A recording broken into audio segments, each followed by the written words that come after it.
पहली बात तो मैं कहूंगा आजकल कांग्रेस के प्रवक्ताओं को बड़ी आदत हो गई है ऑडियो विजुअल दिखाने की। ऑडियो विजुअल तब दिखाए जाते हैं जब व्यक्ति के पास शब्दों की कमी हो या वो समझ रहा हो सामने वाला इतना कम समझदार है कि वो शब्दों से नहीं समझ पाए। इसे नर्सरी केजी के बच्चों को ऑडियो विजुअल दिखाए जाते हैं। अब मैं बताना चाहता हूं जो आपने विजुअल सुनाया मान्यवर उस भाषण का थोड़ी है, वो तो अगले दिन बात का है। जब तक बवाल हो चुका था वो वाला कहां है? That the majority of democracy has finished in India and the Western world is oblivious of this fact. बोलिए भाई, वो वाला सुनाइए ना पूरा। हकीकत तो यह है। और दूसरा, अभी आलोक जी ने कहा कि राहुल गांधी सब पे भारी है, कैबिनेट पे भारी है, संसद पे भारी है, सरकार पे भारी है। ये तो पता नहीं, मगर आलोक जी कांग्रेस पे राहुल गांधी नहीं पड़े।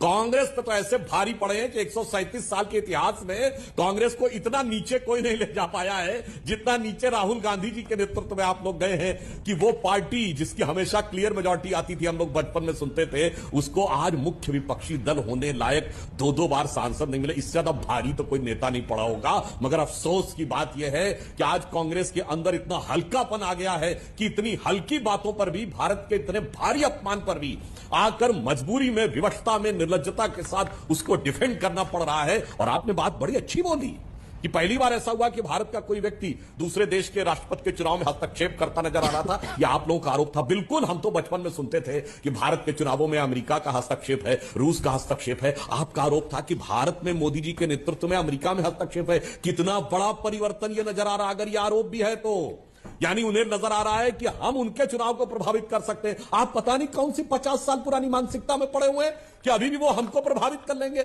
अममिया वो दिन लद गए जब कभी वो प्रभावित किया करते थे।